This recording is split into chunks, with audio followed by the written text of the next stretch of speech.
美国制造业回流3年，日韩企业肠子都悔青了。2020年时，在美国的威逼利诱下，几乎把咱们周边国家的制造业巨头都给弄了过去，比如日本的两田和松下，韩国的三星、LG、SKM， 甚至咱们某省的台积电、联发科等等。日韩但凡能喊得上名字的科技巨头，几乎都跑过去建厂了，阵容相当豪华。美国制造业回流的盛况让他们上下都十分开心。库克对美国芯片的成就大加赞赏。美国专业咨询公司科尔尼做出预测，美国制造业回流已经成功了，而美国总统拜登马上做出宣言说，美国制造业回来了，美国必将改变游戏规则，再次引领世界制造业。他们这么乐观不是没有道理，因为日韩企业是带着任务过来的。当时美国制造业已经衰退，这是一个没有办法挽回的困局，所以美国的那些领导人也很聪明，他们没有死磕全产业链，而是将重心放在了高端产业上。只要掌握了这些高端产业，那么就可以掌控全球工业格局。于是芯片、动力电池、新能源车等尖端产业就成为主要的回流方向，而这些恰恰是日韩擅长的。因此在美国的运作下，日韩企业定制了宏伟的美国建厂计划，单单芯片一个领域投资额就超过了3000亿美元。提到美国芯片工厂，大家一般都只会想到台积电，但其实三星在美国芯片的雄心更大。他们在2022年就制定了一份宏伟计划，大概内容是在20年内建造11家美国芯片制造厂，总投资高达2000亿美元，换算成人民币就是1.5万亿元。这手笔让美国资本都得叫一声哥啊！美国自家的英特尔也不甘示弱，他们准备在4个州斥资1000亿美元，用来扩大芯片制造产能。还有台积电投资虽然少了一点，但是他们的技术却是最牛的，不仅把自家产业链带了一批过来，还把最新的5纳米技术都搬过来了。可以说，这3家企业代表了全球芯片制造的最高水平。如果能好好经营美国产的芯片，改变世界格局，还真不是没有可能啊！除了芯片外，美国汽车和电池回流阵容也非常强大。动力电池一直是中日韩的天下，几乎包揽了全球前10。美国将中国电池企业排除在补贴之外，整个市场就变成了日韩的天下。其中，韩国 LG、三星以及 SKM 总共在美国规划建设16座电池工厂，单单 LG 就有7座。日本企业虽然少了一点，但是也有几座大型工厂，其产能可以供应数百万电动车使用。再加上日本两田和韩国现代等车企的投入，美国制造业在芯片、汽车和电池3大行业上几乎全线飙升。仅最粗略的估计，这些巨头们宣布的计划投资金额就不会少于5000亿美元。因此，他们才会这么自信地说，美国制造业回流已经成功了。当时就连中国都很羡慕啊！我们的芯片本来是想要联合日韩来突围，结果美国轻而易举就打破了我们的构想。正当大家都以为美国制造业能站稳脚跟时，谁也没想到，仅3年时间，三星、台积电、LG、松下全部暂缓了美国工厂的项目。他们混得有多惨呢？台积电就不说了，预算超支4倍，工厂至少延期1年。如果补贴没有到位，未来烂尾都有可能。三星也不好过，原本说好的补贴一直没下来，干脆也宣布延期1年。此外，还有 LG、松下等电池巨头，不是放缓建厂节奏，就是已经停止继续扩厂了。至于电动车产业更不用说了，被中国按在地上打。美国制造业回流有效果，但是真的不多，这就让日韩企业无法接受了。如果这波回流失败，那么就是双输的结果，日韩企业损失巨额的投入，而美国则彻底失去了制造业重新崛起的信心。更让他们接受不了的是，日韩企业原本就是过来薅羊毛的，却被当作冤大头来吸血，他们的付出全喂饱了美国工人和企业，这到底是怎么回事呢？大家好呀，我是熊猫，今天咱们就来说说美国制造业回流这些事儿。日韩巨头为何去美国？很多人都觉得是美国在收割日韩企业，但其实没那么简单，毕竟人家企业也没那么傻，知道被收割还要投资几千亿美元呢。其实真正的原因就是美国下了重注。美国制造业回流其实已经酝酿3代总统了。第一次是奥巴马时期，他刚刚上任就展开了制造业振兴计划，然后失败了。第2次是董王时期，他为了让美国再次伟大，直接用了狠药，谁阻碍美国制造业崛起，他就搞谁。对内威胁华尔街巨头，对外全球贸易战，不管是对手还是盟友都走，讲的就是一个众生平等。由于手段太粗暴了，日韩企业出工不出力。美国第2次制造业回流成果也不多，等到拜登上台后，美国制造业其实就已经剩下了一口气，根本经不起折腾。他吸取了董王的教训，觉得光有威胁不行，还得有利益才能绑定科技巨头。怎么绑定呢？抄中国作业呀！中国制造业是怎么崛起的？简单一句话就是市场换技术。早期的中国制造业技术实力还比较薄弱，为了发展，我们给土地、给优惠，甚至给廉价的劳动力。但是你想来挣钱，就得把技术也带进来。我们各种各样的合资企业就是如此。最经典的就是汽车了。中国汽车产业链之所以如此强大，就是几十年合资带来的成果。既然中国可以用市场换技术，那么美国为啥不可以呢？可太可以了。美国是全球第1大消费市场，汽车上的国家，消费能力比以前的中国强太多了，用市场换技术完全可以。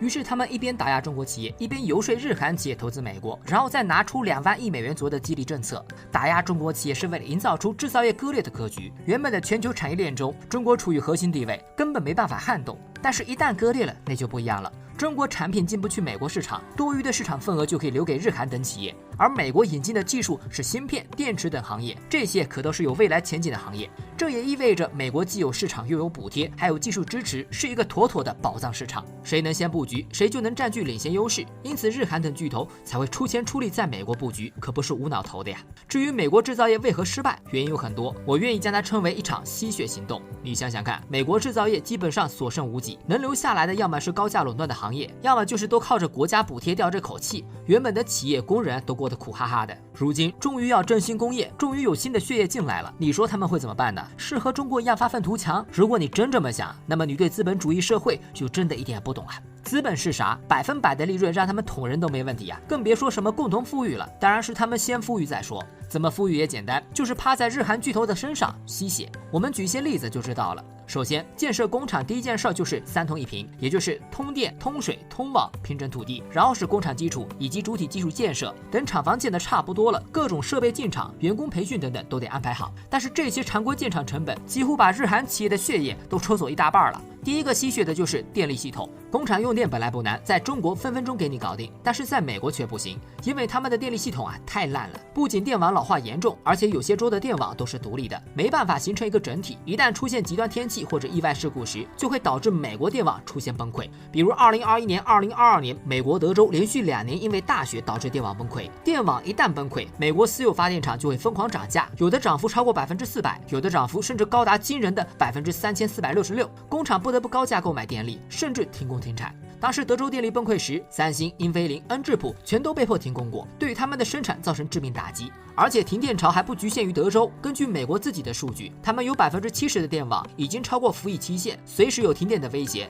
由于电网太烂了，工厂在选址的时候就得精挑细选，然后还要和美国各个州拉扯，浪费了很大的精力。可以说耗时耗力，就算是你选址选好了，那么工厂也会遇到第2个电力系统吸血鬼——电气设备。电力系统最基本的东西就是变压器和电线，但就是这2种最基础的物资，美国都大量依赖进口。而且为了扶持本土企业，美国还规定日韩企业必须购买一定比例的美国产品才能获得补贴，相当于变相给美国企业垄断的权利。有了这个政策，他们的变压器、机电等设备疯狂涨价，原本5000美元的小型配电器涨到了2万多美元，大型配电器更是涨到了10万美元。更让日韩企业无语的是，你钱挣了，至少货也得交给我们吧？他们偏不，就是拖着。比如大型变压器、绝缘开关设备等等，交货期限居然长达2年以上，就连马斯克看了都受不了。创粉他们说美国制造业要被变压器卡脖子了。是不是很离谱啊？更离谱的还在后面。如果你有幸能抢到电力设备，并且进入厂房建设阶段，你很快就会发现，美国吸血的远远不止电力公司，还有钢铁企业。美国钢铁行业的价格排在世界第1，比其他国家贵了70%。但是你敢相信吗？因为大量日韩工厂建设，美国钢铁行业的价格又翻了几倍。最夸张的时候，曾经创下了1年内价格翻4倍的记录。后来实在太贵了，紧急扩产。现在美国钢铁的价格也比以前贵了70%，相当于中国钢铁价格的2倍。三星、台积电等美国工厂超支原因之一就有这个。除了钢铁外，美国其他建筑材料也在涨价。根据美国劳工统计局的数据显示，2023年美国的工业建筑成本比2020年高出了33%以上，木材、胶合板等等，几乎所有跟建工厂有关的项目价格都涨了一大截，这让很多日韩巨头都快哭晕了。就拿松下堪萨斯电池工厂来说，原本40亿美元的建设预算，结果只建到了一半就花完了。韩国 LG 3家电池工厂全部预算超支，被迫放弃了修建第4座工厂的计划。三星在德州泰勒市的工厂超支了80亿美元，后来也放缓了建厂速度。如果按照这个烧钱速度，三星原本预期中的2000亿美元11座工厂计划，恐怕连8座都造不起。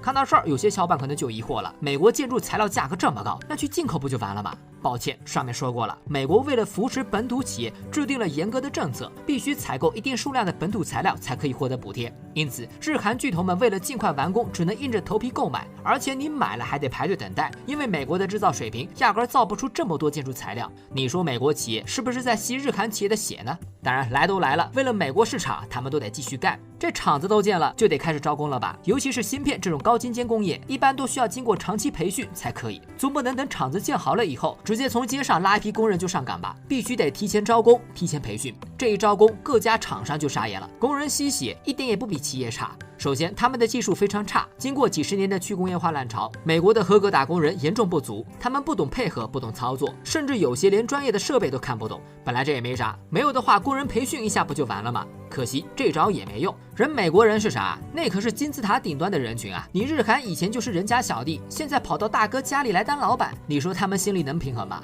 肯定得给你搞事儿啊！台积电就吃过这个亏，在美国建厂时，他们安排了一批专业的工程师前往美国培训员工，结果你猜这群大爷怎么做？他们不接受台积电的培训方式，不接受加班，不接受台积电的领导，各种福利都不能少。总之就是，我就算是摸鱼，但你给的工资也不能低啊！这导致台积电工厂的培训进度和工作效率极度下降。后来台积电受不了了，自己派遣了一批工人过来，结果美国工会出面了。美国工会是啥组织啊？人家有上百年的丰富斗争经验，美国本土3巨头都招架不住，还拿捏不了你台积电？他们连罢工都没有，直接炮轰台积电，说他们引进台积劳工是要争夺美国本土的工作岗位。这一顶大帽子扣上来，台积电立马认怂，只能高价伺候这群大爷。后来台积电美国工厂就因为缺人问题延期了。美国工人可以说是工厂最大的吸血鬼，因为他们不仅要挣你钱，还要拖延你的建厂速度。根据著名的皮尤研究中心预测，美国制造业回流延迟中，美国技工缺口占据70%的因素。马斯克更是直接炮轰美国工人，说他们根本不想上班。